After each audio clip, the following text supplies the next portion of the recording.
Boa tarde, pessoal. Hoje nós vamos falar sobre distúrbios de aprendizagem.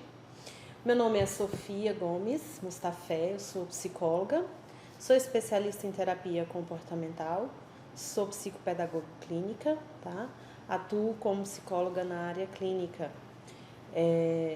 Meu telefone, meu e-mail estão aí embaixo no vídeo. Se vocês precisarem entrar em contato, podem entrar em contato tranquilamente por e-mail ou telefone.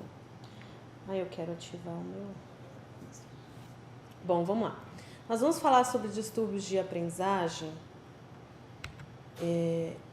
Primeiro, eu vou começar definindo alguns conceitos de forma assim bem resumida, obviamente. Os conceitos sobre distúrbio, a definição, a origem da palavra distúrbio, o conceito de dificuldades de aprendizagem, tá?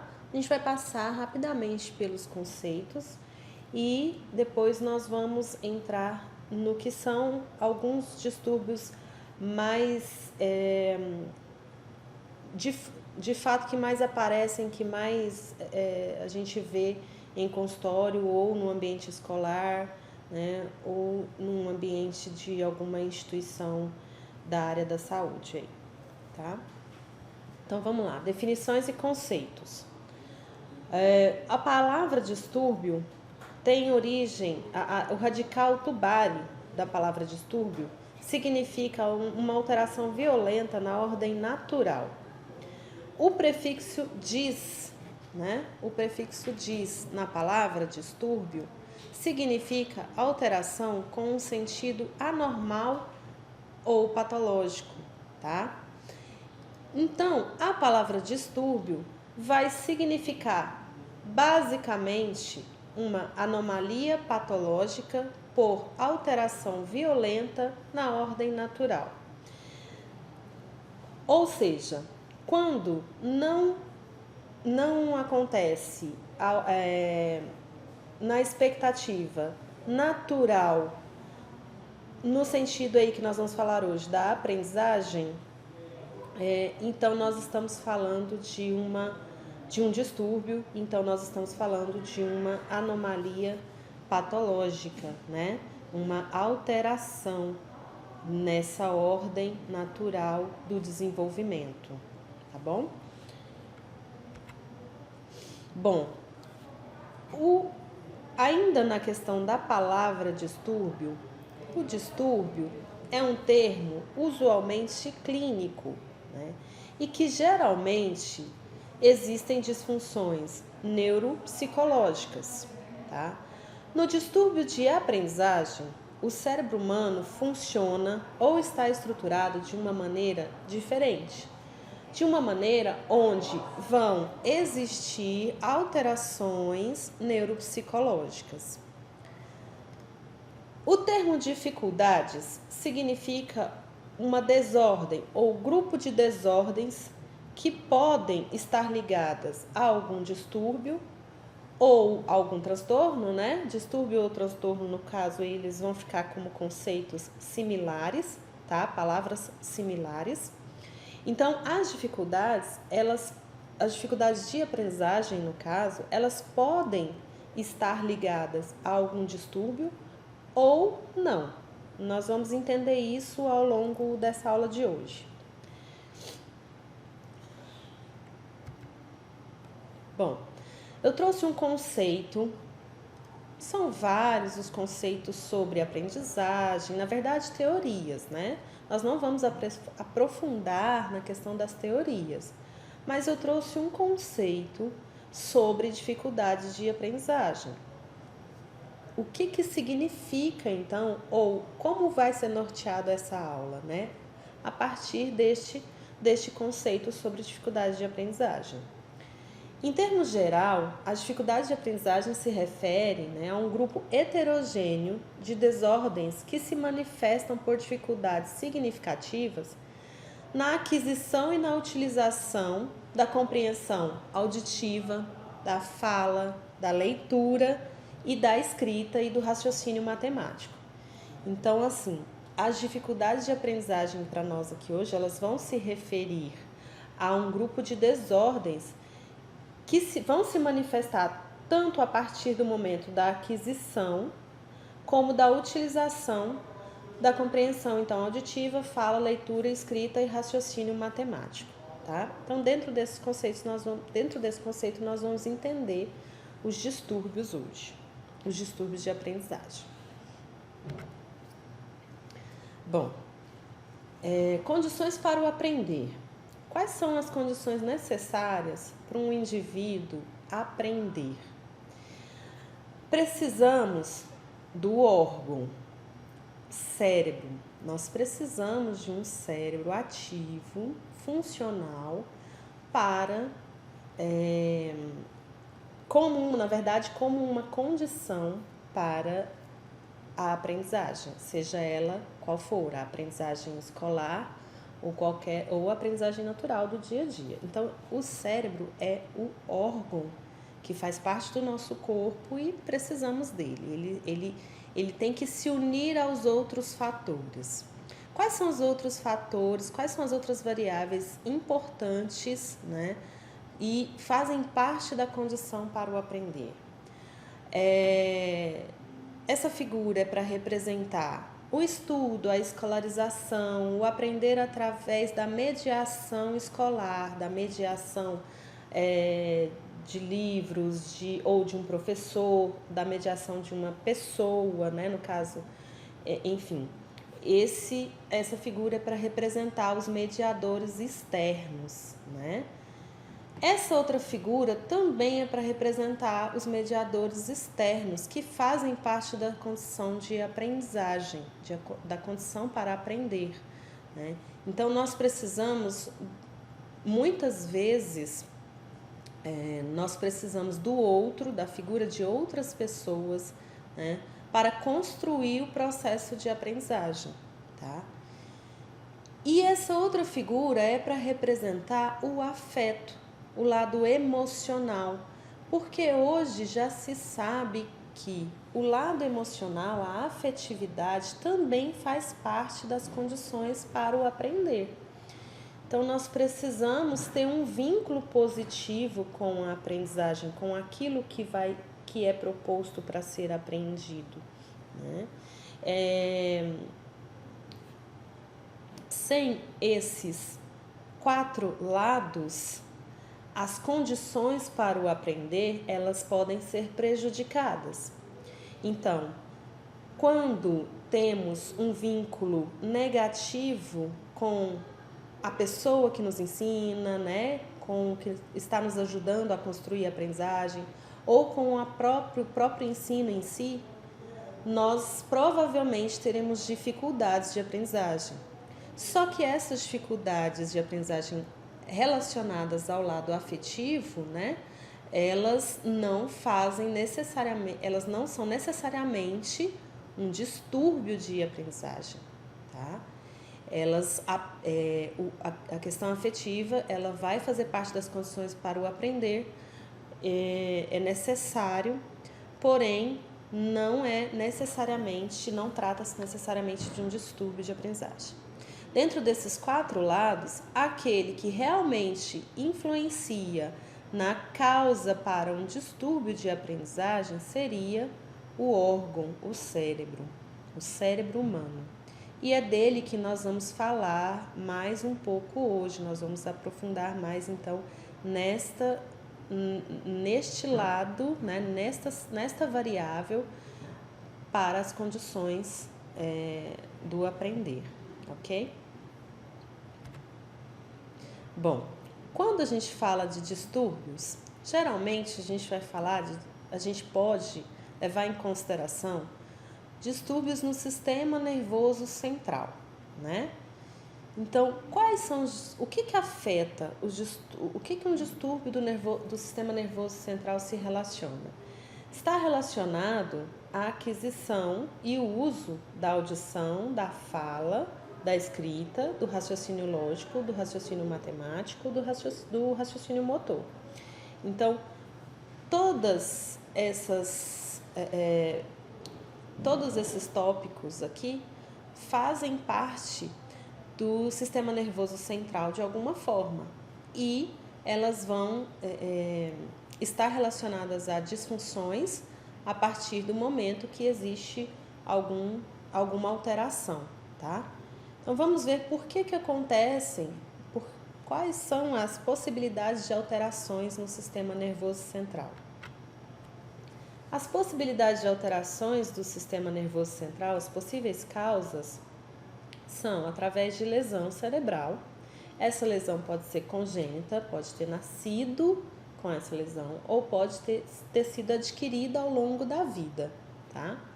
Alterações do desenvolvimento cerebral, ou seja, quando ainda dentro da barriga da mãe, o cérebro do bebê em desenvolvimento, né, sofre algum tipo de alteração.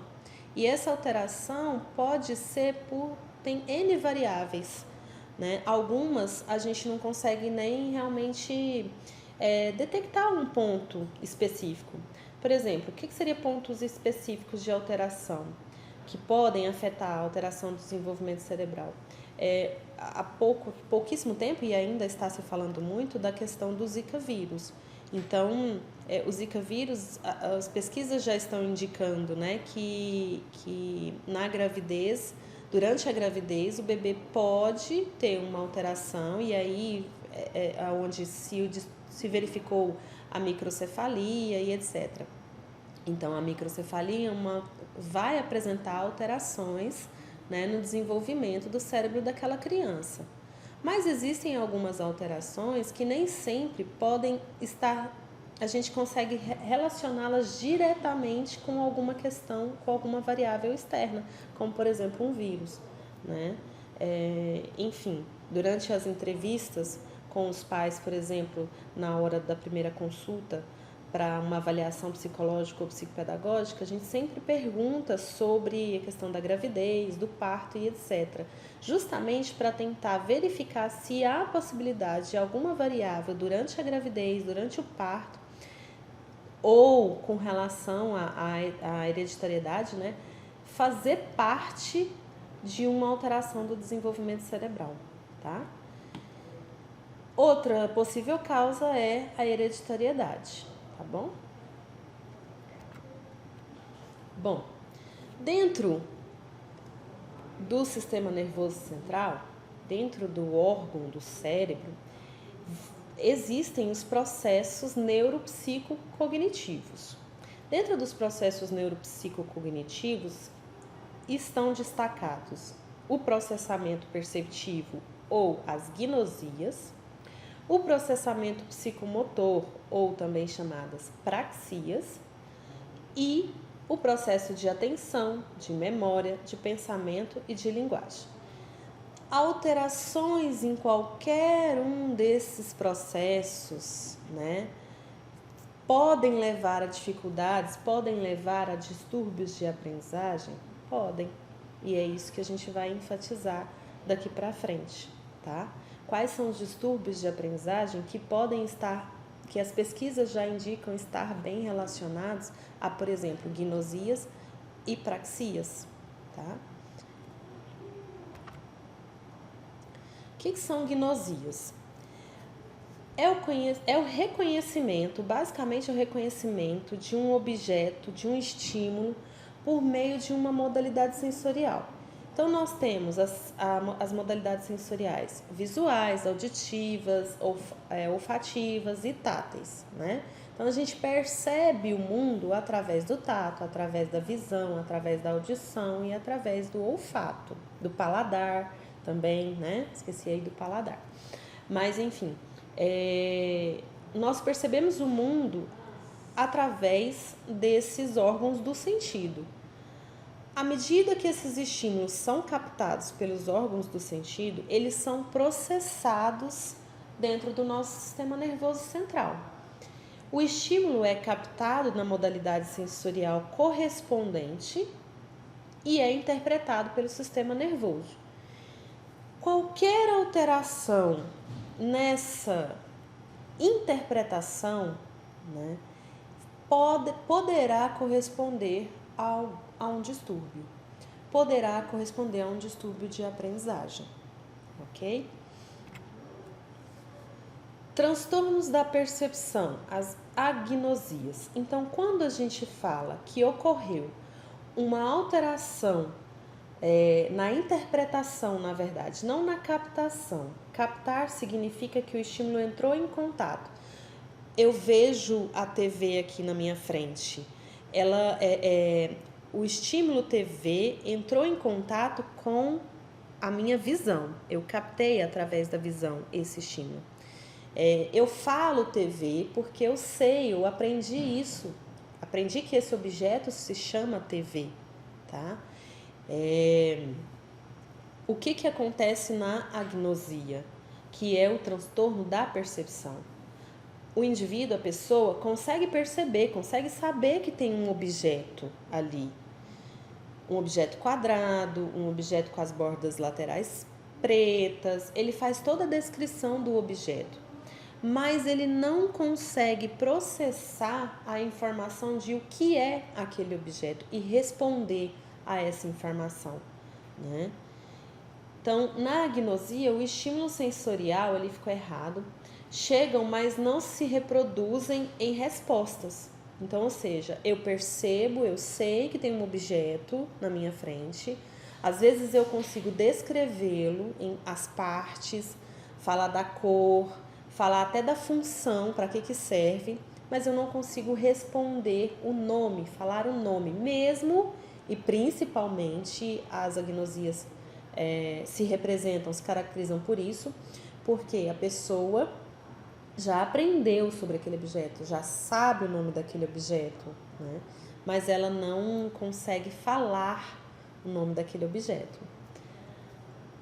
Agnosias, né? Impossibilidade de reconhecer objetos através de uma modalidade sensorial, tá? Então, pode ser através da visão, pode ser através da audição.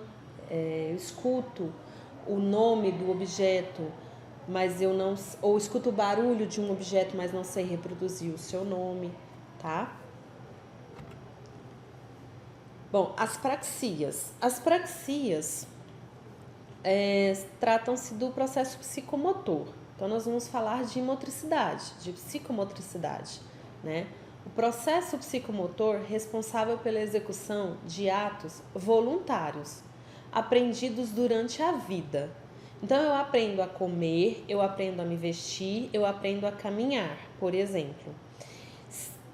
Comer, vestir e caminhar são processos psicomotores, tá? Se acontece alguma alteração, alguma disfunção do meu sistema nervoso central, dependendo da área atingida, eu posso perder a capacidade de fazer um movimento, por exemplo, de comer, de caminhar, de me locomover, né? Tá? Isso por alterações do sistema nervoso central. O processo psicomotor se dá em 3 dimensões. Se dá na dimensão motora, que trata-se do equilíbrio, da tonicidade, do controle e dissociação dos movimentos, né? Se dá através da cognição, a noção de tempo e de espaço faz parte aí da cognição.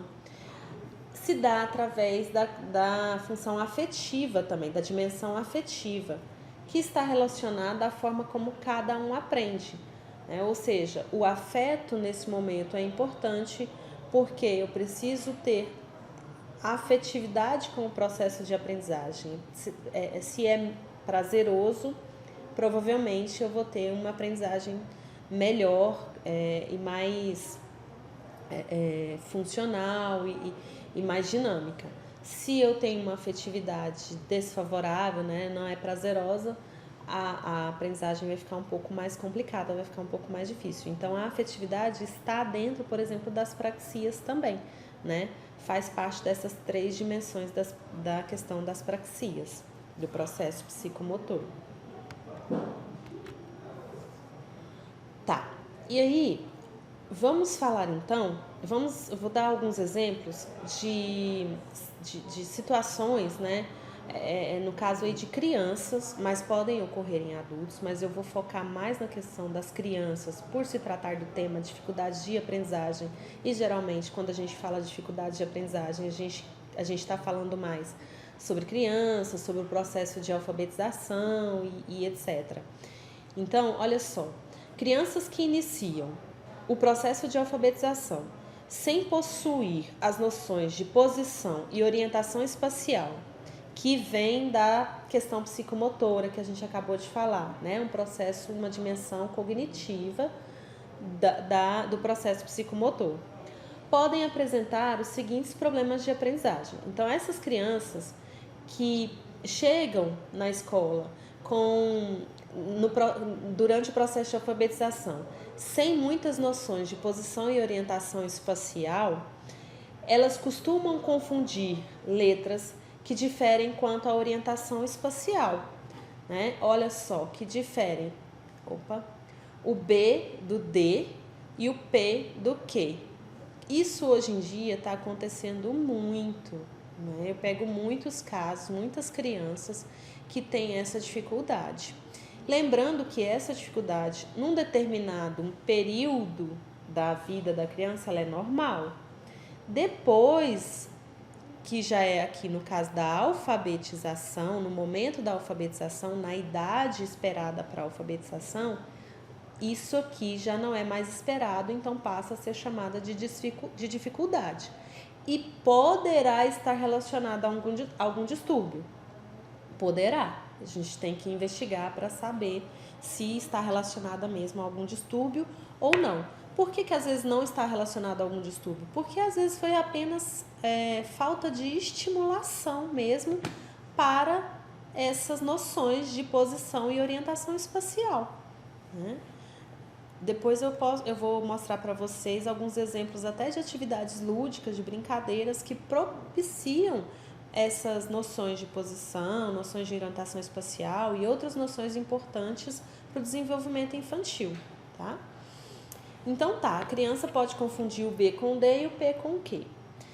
Ela também pode apresentar dificuldades de respeitar a ordem das letras nas palavras e das palavras nas frases, tá? Então, por exemplo, ela precisa escrever brasa e ela vai escrever Barça, né?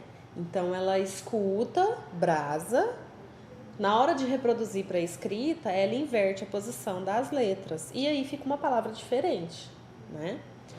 Ser incapaz de locomover os olhos no sentido esquerdo-direito e pula uma ou mais linhas durante uma leitura.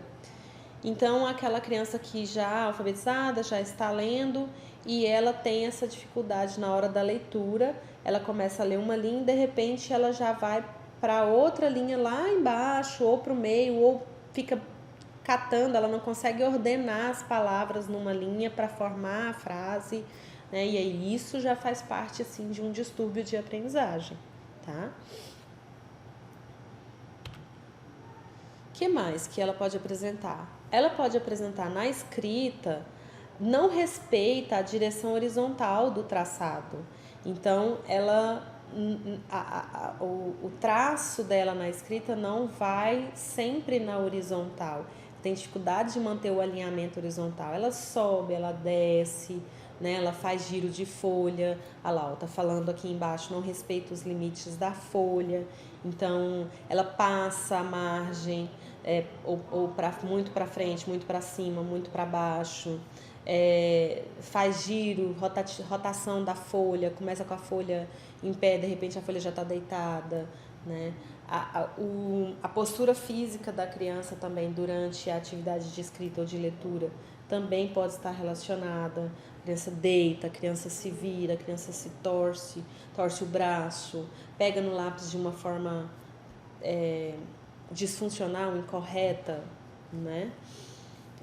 Tem dificuldades para organizar o seu material, também é uma característica, né? Tem dificuldades para organizar o seu material, tanto escolar quanto em casa. Organizar mesmo, colocar numa ordem funcional ali para utilizar. Não é uma organização metódica só porque tem que ficar bonitinho, não. É para uma organização para que ela possa utilizar aquele material. de uma forma funcional, de uma forma que funcione mesmo para ela.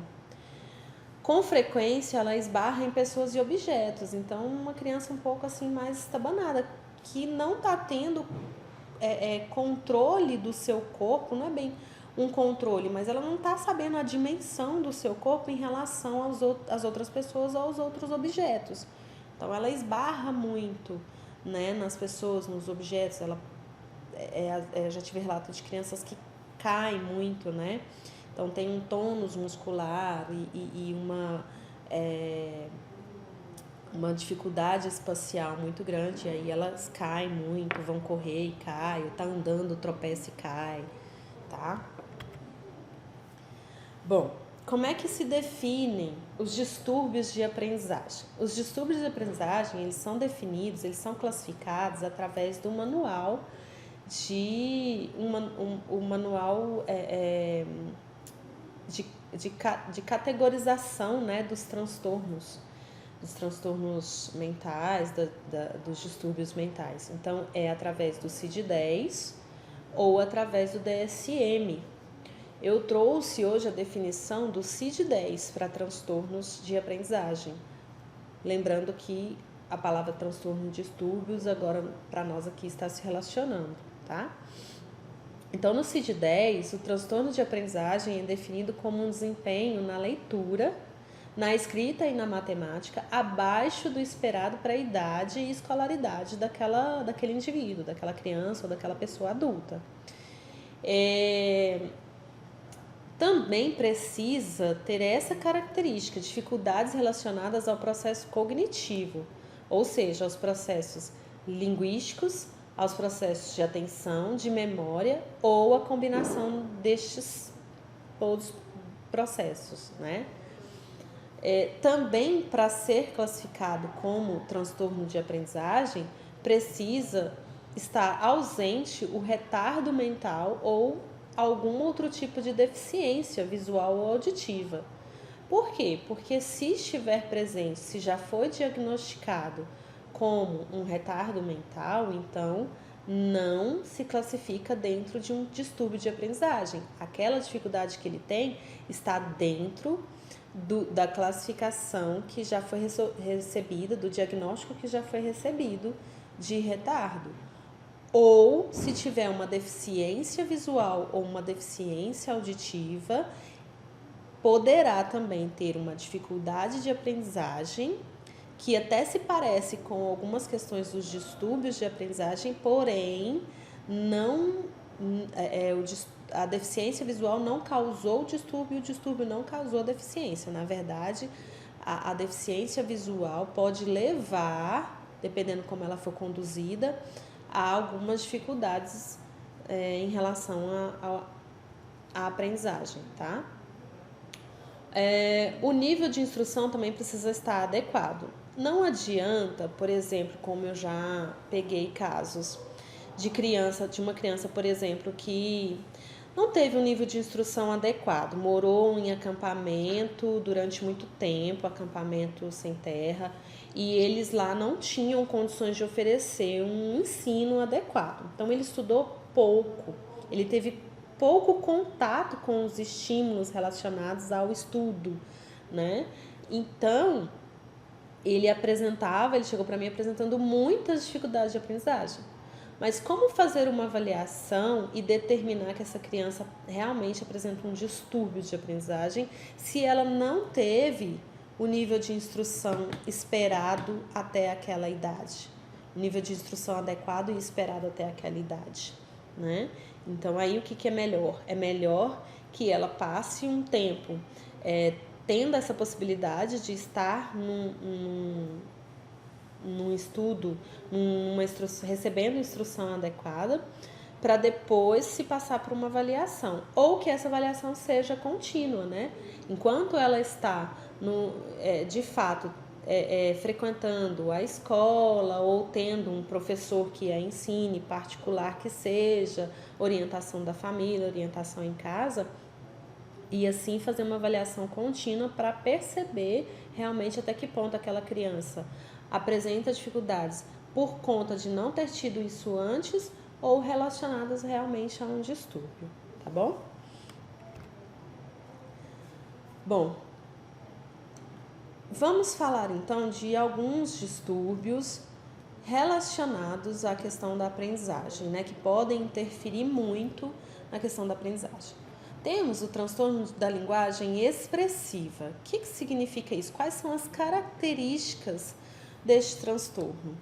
É um vocabulário limitado, comete erros nos tempos verbais, dificuldades em memorizar as palavras e dificuldades em produzir frases. Então, numa etapa onde já é esperado que a criança tenha um vocabulário um pouco melhor, né, um repertório verbal um pouco maior, onde já é esperado que ela não cometa tantos erros nos tempos verbais, onde já é esperado que ela memorize uma certa quantidade de palavras e que ela produza frases, e ela não faz isso, então aí nós podemos investigar melhor para entender e saber se ela se classifica, se ela está dentro de algum transtorno da linguagem expressiva, tá? Outras... Não, aqui por enquanto. Dentro dos transtornos da linguagem expressiva, com essas características, nós vamos destacar o transtorno de linguagem na expressão escrita, a dislexia. Na verdade, na expressão oral e na expressão escrita, tá? Então, a dislexia. Eu vou trazer para vocês hoje os 4 distúrbios hoje da aprendizagem mais falados, né? Mais difundidos dentro da área. Então, a gente tem primeiro a dislexia, que é um distúrbio na leitura que vai afetar a escrita, mas ele é principalmente um distúrbio de leitura. Lembra que eu falei da criança com a dificuldade de ler na horizontal, ler linha por linha, passar os olhos esquerda, esquerda para ter a leitura e ter a compreensão do que leu? A dislexia tem um pouco disso aí. Por quê? Porque a pessoa disléxica, ela vai ver um texto ali na frente e ela vai ver as palavras, ela vai ver que as palavras precisam ali, ela vai saber que precisam se formar e formar as frases para ela concluir a leitura, mas ela vai ter uma visão totalmente desconexa dessas palavras, né? Então ela começa a ver um pedaço de uma palavra aqui, o outro pedaço está lá embaixo e de repente já está mais embaixo, de repente ela vê o outro aqui. Ela não tem a junção dessas palavras como nós estamos tendo aqui, ó, distúrbio na leitura que afeta a escrita, né? Então ela vai pegar aqui um pedaço dessa palavra e vai estar em cima, o outro pedaço vai estar embaixo, ou o leitura vai estar mais para cá, o afeta vai estar lá em cima, aí já pega outras partes do texto. Então, como que consegue ler dessa forma? É como se estivesse tudo bagunçado, tudo embaralhado, as letras estão embaralhadas. Tanto é que tem muitos disléxicos que falam as letras estão embaralhadas, né? E aí, muitas vezes a gente até pensa que pode ser uma questão mesmo visual, uma deficiência visual, né? E é bom que se pense e encaminhe para um oftalmologista verificar se não tem nenhuma questão mesmo visual acontecendo, no sentido de visão, de precisar de óculos ou precisar de alguma outra intervenção. Porque se tiver, já resolve o problema assim que resolver essa questão. Se for óculos, ok. Se for uma cirurgia, também, né? Agora, se não tem nenhuma questão visual aí, de precisar usar óculos ou qualquer coisa desse tipo, então a gente investiga e provavelmente essa pessoa vai ter dislexia, tá? A criança é disléxica quando encontra dificuldades na aprendizagem da leitura, apesar de ter um desenvolvimento intelectual adequado para esse processo. Então, ou seja, ela está dentro da faixa etária onde se adquire a leitura, né? Onde está preparada, o cérebro dela está maduro o suficiente para adquirir leitura. Ela recebeu a estimulação correta para adquirir leitura, mas mesmo assim ela tem muita dificuldade na leitura, no ler e no entender o que ela leu, principalmente, né? E se eu tenho dificuldade de ler, dificuldade de entender, muito, mas é muito provavelmente, quase que 100% falando, que vai ter uma dificuldade na hora de reproduzir isso para a escrita, tá? Bom, na pré-escola,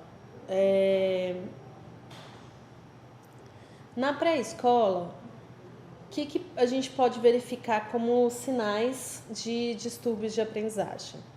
Uma imaturidade, na verdade, um distúrbio de aprendizagem relacionado à dislexia. Na pré-escola, a gente verifica uma imaturidade no trato com outras crianças. Então, às vezes, é uma criança mais imatura emocionalmente, mais imatura no se relacionar com outras crianças da mesma idade, tá?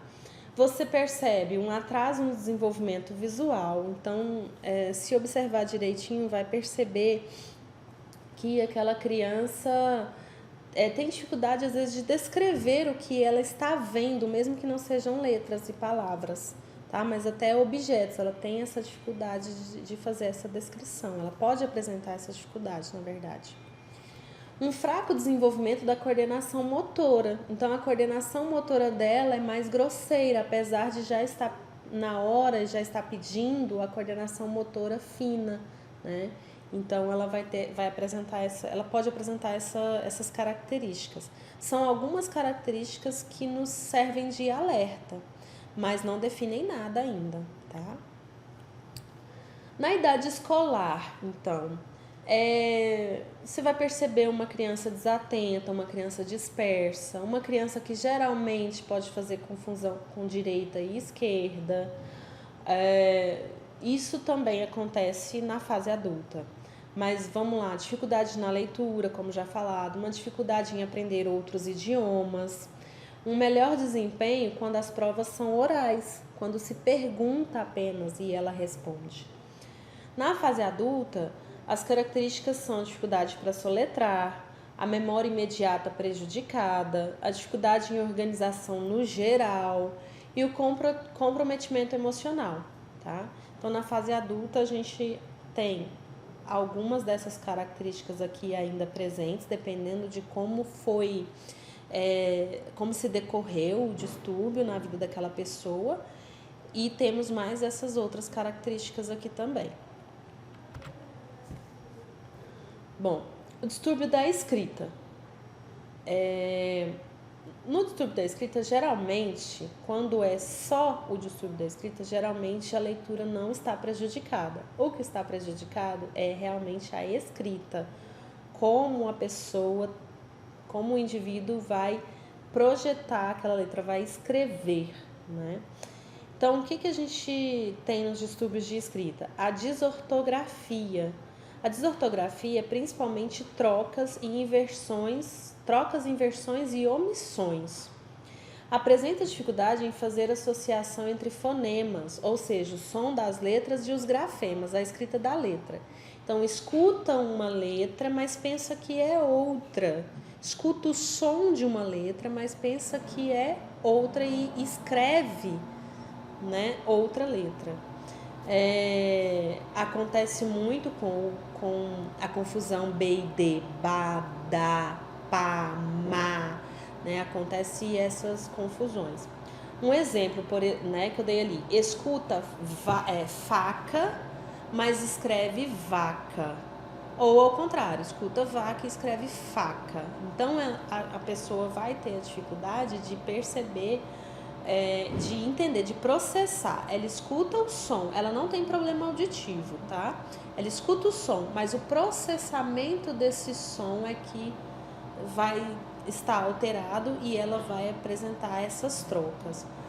Até certa idade é normal, tá? Mas a partir de um determinado momento, a gente já precisa observar melhor, porque junto com outras características, pode ser uma desortografia. É comum até o 2º ano de escolarização, então, tá?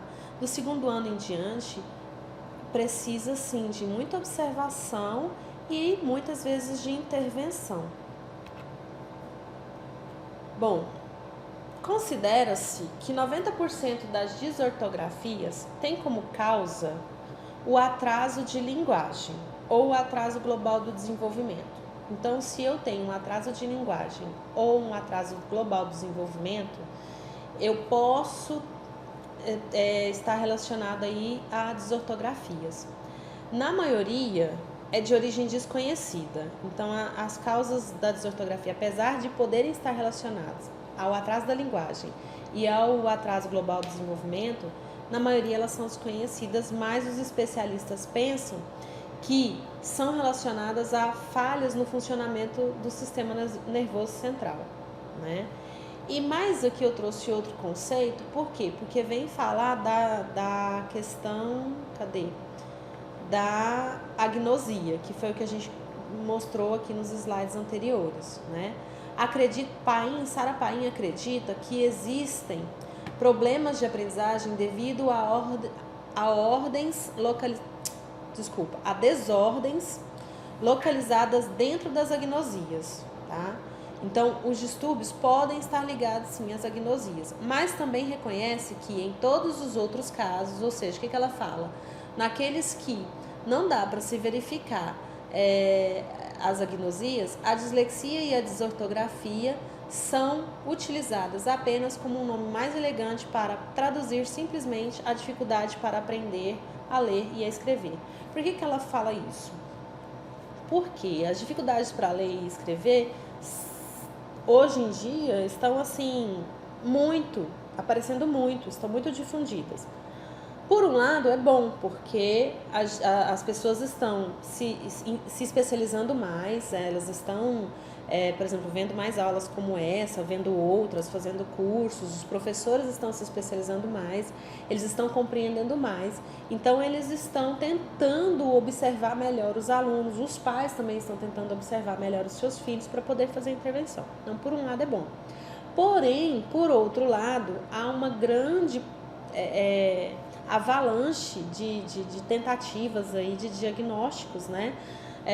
Não, então é dislexia, não, então é disgrafia, é desortografia, é isso, é aquilo, e pronto, e acabou. E não é assim, não é pronto e acabou, né? Nós vamos ver que a gente pode sim fazer várias intervenções, os professores em sala de aula, as pessoas em outras instituições da área da saúde e aprendizagem e ensino, os psicólogos, os pedagogos, os psicopedagogos, enfim, os pais podem fazer intervenções em casa, né, que podem levar a uma melhora do quadro. Em alguns casos, não há uma reversão total, mas há uma melhora significativa do quadro, tá? E muitas vezes não são distúrbios, são apenas dificuldades por outros fatores e não pelo órgão. Lembra lá das condições do aprender? A gente precisa de vários fatores, inclusive o órgão cérebro, obviamente. Porém, às vezes a questão não é com ele, não é uma questão de distúrbio, de transtorno, mas é uma questão ambiental, tá? Bom, esse é um exemplo da desortografia, né?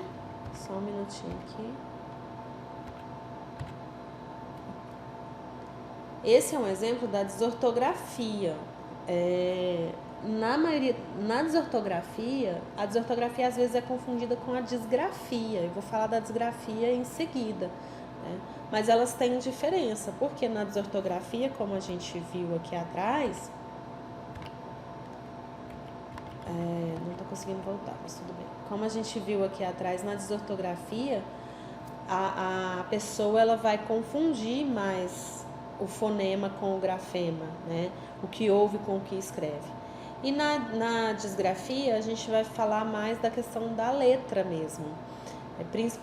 É por isso que muitas vezes as pessoas falam disgrafia como letra feia, porque realmente é uma das características principais.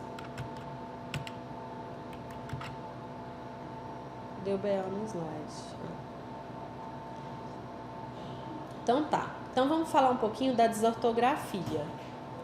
A desortografia é uma perturbação da escrita manifestada no traço das letras e na disposição dos conjuntos gráficos no espaço utilizado. Então a gente percebe que a letra realmente ela é totalmente desorganizada, ela não segue uma organização de espaço, ela tem, claro, as trocas, as dificuldades no grafema fonema, mas principalmente elas não têm uma questão espacial. Então elas são muito juntas, podem ser muito pequenininhas ou grandes demais, né? Tem muito a ver com a questão da psicomotricidade, com a questão das praxias, como eu falei lá atrás. A alteração ligada a problema perceptivo motor, tá? Outro exemplo, então, da desortografia. Da disgrafia, tá? Esse é outro exemplo. Esse aqui, nesse exemplo, até mistura letras ou possibilidades de letras e palavras com números. Misturou os números. Então, a desorganização é total, né? Bom, resumindo aí os sinais de disgrafia. A postura gráfica incorreta, a forma inadequada de segurar o lápis. Muitas vezes uma das características que a gente observa, pode ser observada na questão da disgrafia, é como a criança ou o indivíduo segura o lápis. Como eu falo assim para os meus alunos, se segura, geralmente o que é ensinado nas escolas é que faça um movimento de pinça e segura o lápis dessa forma. Aprendeu e tá ok? Beleza, tudo bem. Não aprendeu e segura de outra forma, a gente observa se essa forma que a pessoa segura. Tem gente que coloca o lápis no meio, eu tô sem nada aqui para mostrar para vocês, mas tem algumas pessoas que colocam no meio, seguram assim e escrevem. Se isso funciona, se é funcional, se a pessoa consegue escrever de forma legível e entendível, não tem problema nenhum. Mas a questão é que, muitas vezes, quando tem uma forma inadequada de segurar o lápis, a gente percebe que tem uma dificuldade na escrita, né? Que a escrita não é legível, que a escrita fica inadequada. Então, pode ser uma característica, um sinal de disgrafia, por exemplo. Muito ou pouca força muscular também pode ser um indicativo. Tudo aqui pode ser, vai depender de outras variáveis, vai depender de uma observação, vai depender de um diagnóstico, né? Mas são só alguns sinais aí, resumidamente. O ritmo da escrita também pode ser lento, muito vagaroso, ou muito rápido. Escreve tudo muito rápido, e aí é que fica tudo muito bagunçado mesmo, tá? Muito desorganizado, como a gente viu nos exemplos. A letra pode ser muito grande, né? Nem cabendo direito numa folha só, ou muito pequenininha, muito miudinha, tá? Inclinação da folha ou total ausência de inclinação. Então, ou a pessoa fica com a folha bem rígida e não consegue virar ou fazer de alguma forma para que a letra caiba, para que o tônus muscular se adeque e etc. Ou ela fica virando a folha ali no espaço da mesa o tempo inteiro, né? Letra desorganizada, sobreposta ou ilegível, que foi como a gente viu no exemplo que eu acabei de passar. Junção de letras ou palavras, então escreve uma palavra, emenda com a outra, não tem aquele espaço, né? Aqui, para escrever, postura gráfica incorreta, postura, espaço, gráfica, espaço, incorreta, espaço, né? Na disgrafia, não, eu escrevo tudo emendado, postura gráfica incorreta, tudo emendado, sem os espaços, tá? Dificuldade para imitar o que vê. Então, exemplo, amarrar os sapatos ou fazer mímicas. Então, às vezes você pode ter essa característica numa criança ou num adulto você está brincando ali de mímica na sala de aula e a criança tem muita dificuldade de fazer o jogo de imitação, né? É algo para se verificar, se ocorrer. Bom, eu vou falar para vocês dos distúrbios no raciocínio, tá? Distúrbios de raciocínio a gente tem alguns, não só a descalculia, mas eu trouxe apenas a descalculia hoje por uma questão de tempo e porque ela é a que é mais falada, mais difundida, a que mais aparece também, na verdade, na sala de aula. Descalculia, transtorno estrutural da maturação das habilidades matemáticas.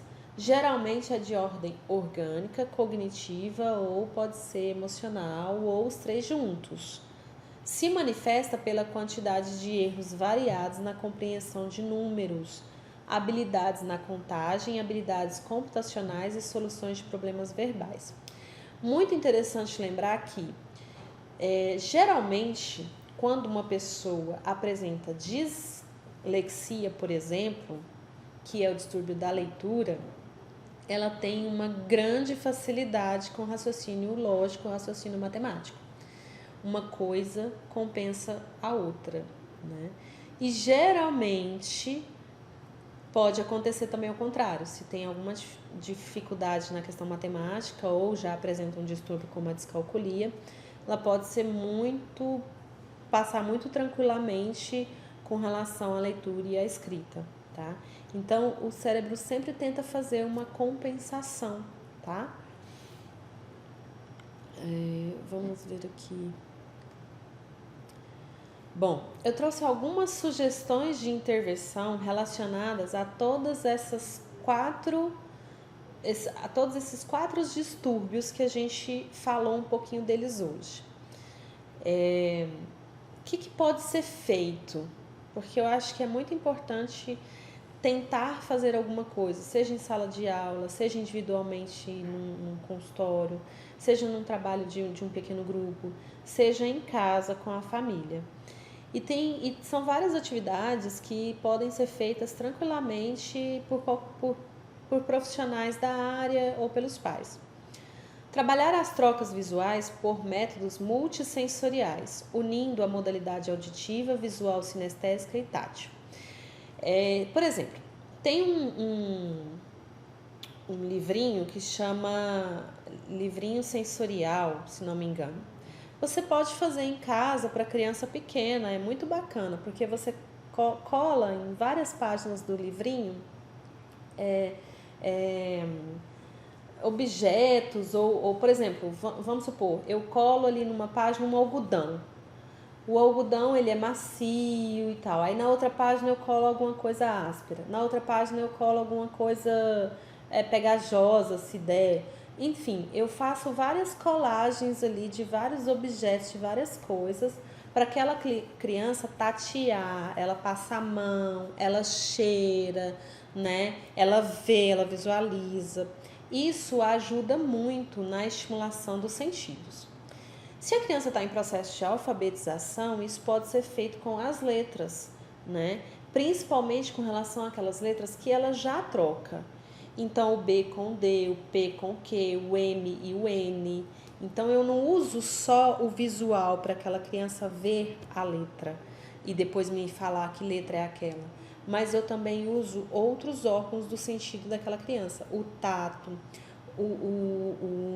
a audição com relação ao som, o olfato, né? Eu posso criar um livrinho sensorial, então, com todas as letras ou só com aquelas letras que aquela criança mais troca, tá?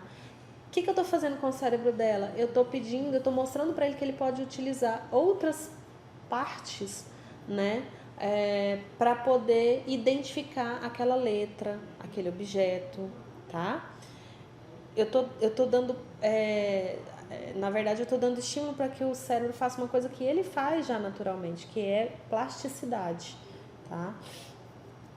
Utilizar mais o método fônico, né? Então, assim, utilizar mais o falar os sons e enfatizar os sons das letras, das palavras, das sílabas com aquela criança.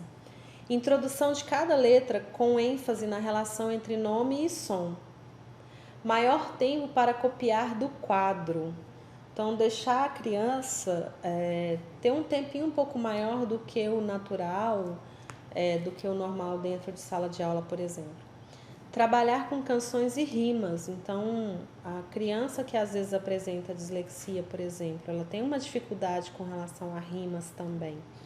Então, eu posso trabalhar mais as canções, mais as rimas, pedir para cantar junto, colocar outros sons no meio, enfim, fazer uma série de atividades com música que vão ajudar aquela criança a reverter um pouco esse quadro, tá? Posso fazer exercícios envolvendo figuras para que se identifiquem os fonemas, as rimas e as aliterações. Então, eu pego figuras que vão se relacionar às sílabas, vão se relacionar aos fonemas, vão se relacionar às rimas de uma canção. Eu troco aquele fonema ou aquela rima por uma figura e peço para a criança fazer a leitura através das figuras. Depois eu coloco as palavras, tá? Avaliações diferenciadas em contextos curtos e intercalados com as perguntas que deverão ser mais diretas. Então, sugestão para avaliação, né, se for o caso. Façam textos menores, textos curtos, intercale com perguntas orais, não só escritas, tá? Porque muitas vezes, quando o disléxico consegue vencer a questão do visual, ele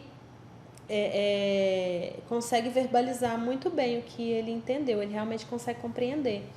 E quando ele ainda não conseguiu vencer essa questão visual, se eu faço atividade de leitura lendo para ele, pedindo que ele me responda, ele tem uma compreensão também tranquila, fantástica, não tem problema na compreensão quando outra pessoa está lendo para ele. Mais tempo durante a prova, quer dizer, lendo sempre o enunciado em voz alta e certificando-se de que ele entendeu o que foi pedido, tá? Então, lê a prova com a criança, lê o enunciado, pergunta se ele entendeu, né? Isso são procedimentos principalmente para quando você está fazendo intervenções. Lógico que depois de um tempo a gente pode tentar fazer com que a criança faça isso sozinha.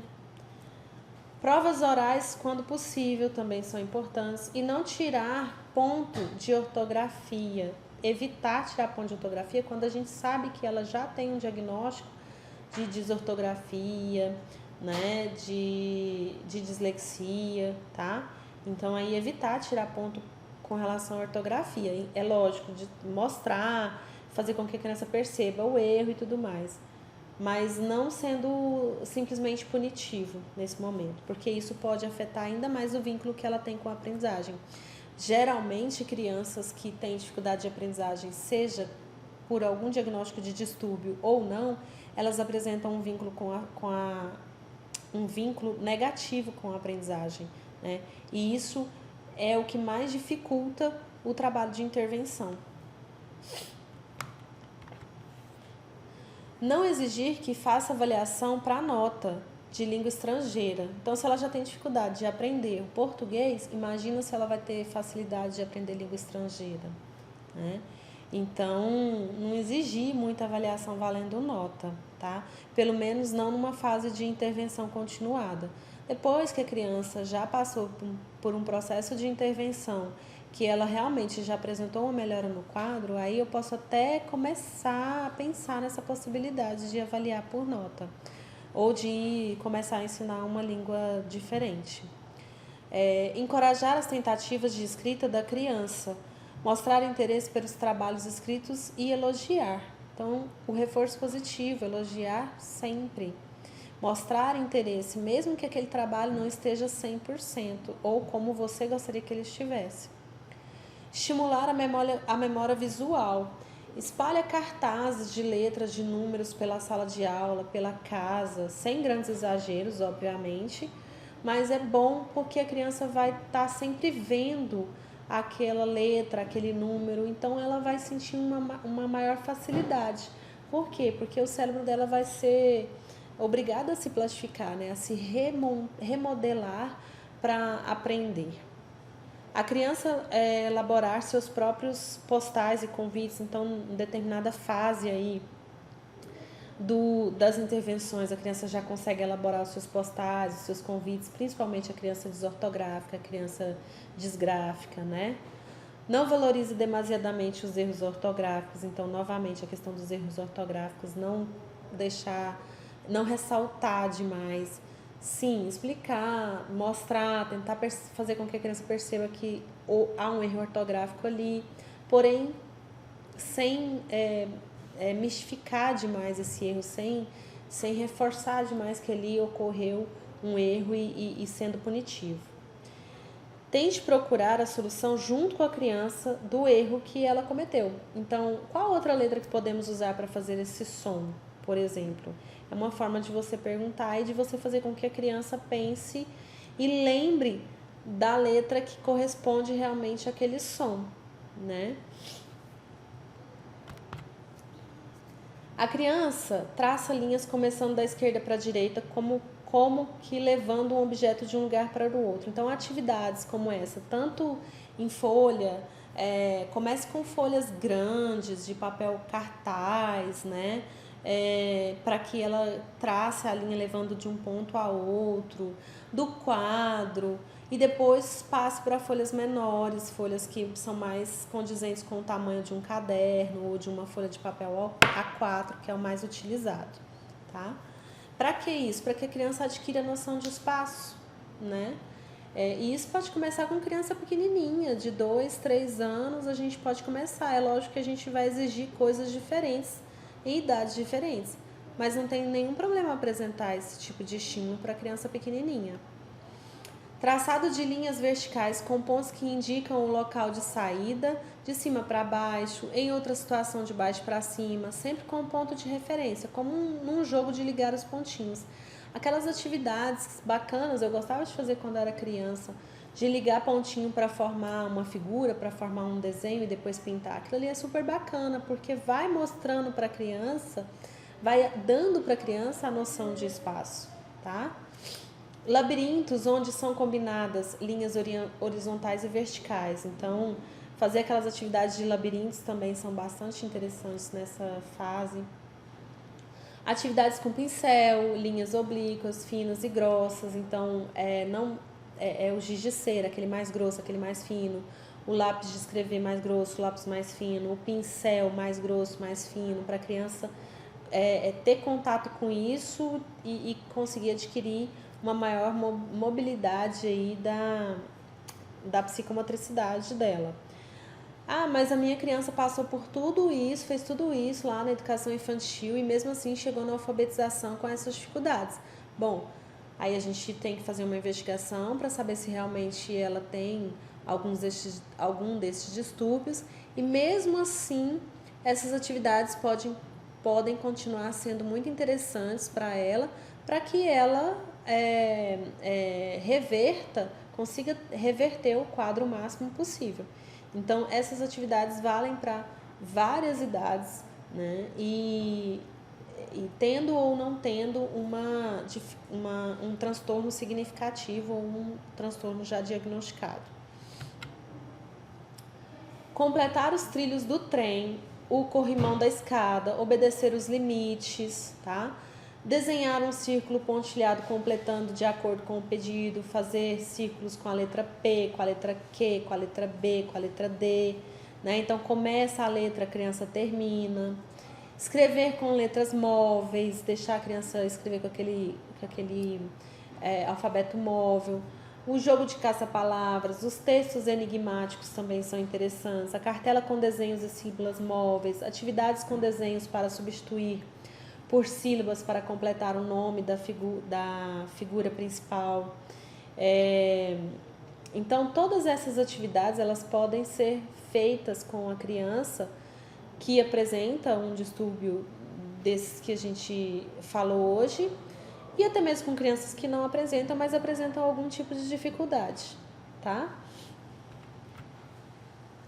Brincar com formas, quebra-cabeça, caixas ou panelas, a criança adquire uma visão dos conceitos pré-simbólicos de tamanho, números e forma. Enfiar contas no barbante, colar gravuras, possibilita aprender sobre sequência e ordem.